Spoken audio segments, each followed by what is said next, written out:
ఇప్పుడే మిరాజ్ సినిమా చూసినా నాకు తెలిసి థియేటర్లను తగలబెట్టిండు అసలు మనోడు. అసలు చూస్తుంటే లోపల నుంచి పూనకాలు వస్తున్నాయి. మన మంచు మనోజ్ అన్న యాక్టింగ్ చూస్తే మాత్రం దిమ్మ తిరిగిపోతుంది అసలుకి. ఇంతకు ముందు మనం జగపతి బాబు గారిని, శ్రీకాంత్ గారిని చూసినాం. For the first time Manchu Manoj గారిని చూస్తుంటే స్క్రీన్ లోపల నుంచి మాకు భయం అవుతుంది అన్న. ఒక హాలీవుడ్ బీస్ట్ వచ్చి, ఒక విలన్ వచ్చి మన టాలీవుడ్ ఇండస్ట్రీలో చేసినట్టుంది. నిజంగా చెప్పాలంటే మనం తేజ సజ్జ గారి గురించి చెప్తున్నానన్నా. అసలుకి అన్నాను హనుమాన్ సినిమాతోనే ఒక నెక్స్ట్ లెవెల్ వెళ్ళిపోయినావు అనుకున్నా. కానీ ఈ సినిమాతో నువ్వు పాన్ ఇండియా స్టార్ కాదు కదా, ఇంటర్నేషనల్ స్టార్ అని చెప్పేసి అని అంటారు. సినిమాలో మాత్రం ఒకటి క్లైమాక్స్, ఒక్కొక్క సీన్ చూస్తుంటే క్లైమాక్స్ లా ఉంది. ఇది చాలరా బాబు అని చెప్పేసి అనుకునే వారికి ఇంకో సీను అసలుకి ఏందని అసలుకి బుర్ర పాడైపోతుంది. ఆయన ఎవరన్నా బాగాలేదన్నది. సూపర్ ఉందన్న సినిమా. 150 రూపాయలు మీకు ఏ మాత్రం అసలు తగ్గదు. వర్తు మామ వర్తే అన్నట్టుంటది. అసలు జై శ్రీరామ్. హనుమాన్ సినిమా చూస్తే హనుమంతుడు, ఈ సినిమాలో చూస్తే రాముడు. నాకు తెలిసి తెలుగు టాలీవుడ్ ఇండస్ట్రీలో ఎథిక్స్ వాల్యూస్ ఎవరన్నా సినిమా తీయాలంటే నాకు తెలిసిన తేజ సజ్జా గారే. నిజంగా చెప్తున్నా, తేజ సజ్జా యు ఆర్ మై రాజా.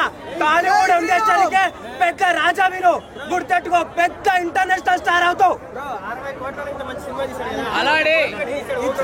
నిజంగా ఓం రావత్ అంత వేస్ట్ గాడు ఎవడుంటాడు. ఓం రావత్ గాడు ఒక్కసారి ఈ సినిమా చూడాలి. హనుమాన్ సినిమా చూస్తావు, సిగ్గు లేదు ఇంకా నీకు. ఈ సినిమా చూసి అలా సిగ్గు తెచ్చుకో. ఒక 60 కోట్లు ఒక హాలీవుడ్ లో ఉంది సినిమా. మర్చిపోకండి, ప్రతి ఒక్కరు ఫిలింకి వచ్చి చూడండి. చిన్న నుంచి పెద్ద మన ఇతిహాసాల గురించి తెలుసుకోవడం మన బాధ్యత. సినిమాని మాత్రం మర్చిపోకండి. మంచు మనోజ్ అన్న యాక్టింగ్ అసలు ఒక బీస్ట్, ఒక ఏమంటారో ఒక గోరిల్లా వచ్చి ఫైట్ చేసినట్టుంది. అన్నకైతే వాళ్ళ డాడీ కట్టుబడాలతో బయటికి పంపించిండు. నిజంగా చెప్తున్నా, ఇప్పటి నుంచి మంచు మనోజ్ కొడుకు మోహన్ బాబు అన్నారు. మోహన్ బాబు కొడుకు మంచు మనోజ్ అని చెప్పేసి అన్నారు. మంచు మనోజ్ కొడుకు తండ్రి మోహన్ బాబు అంటారు. అంతలా గర్వించేలా ఉంది అన్న. నేను నిజంగా చెప్తున్నా, ఇదే కన్నప్ప సినిమా నువ్వు మంచు మనసుతో తీసుంటే ఇంకో నెక్స్ట్ లెవెల్కి వెళ్ళిపోతుండే. కంపల్సరీ అన్న. మంచు విష్ణు అయితే నిలబెట్టలేడు, మంచు మనసుతోనే పాసిబుల్.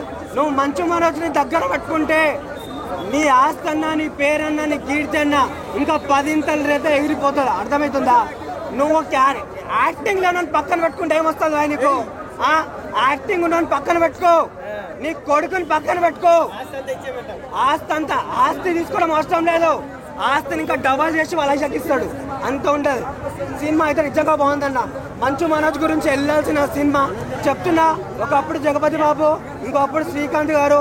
కానీ ఇప్పుడు మాత్రం నిజంగా చెప్తున్నా, మన మంచు మనోజ్ గారు మాత్రం థియేటర్లో తగలా పెట్టిండు.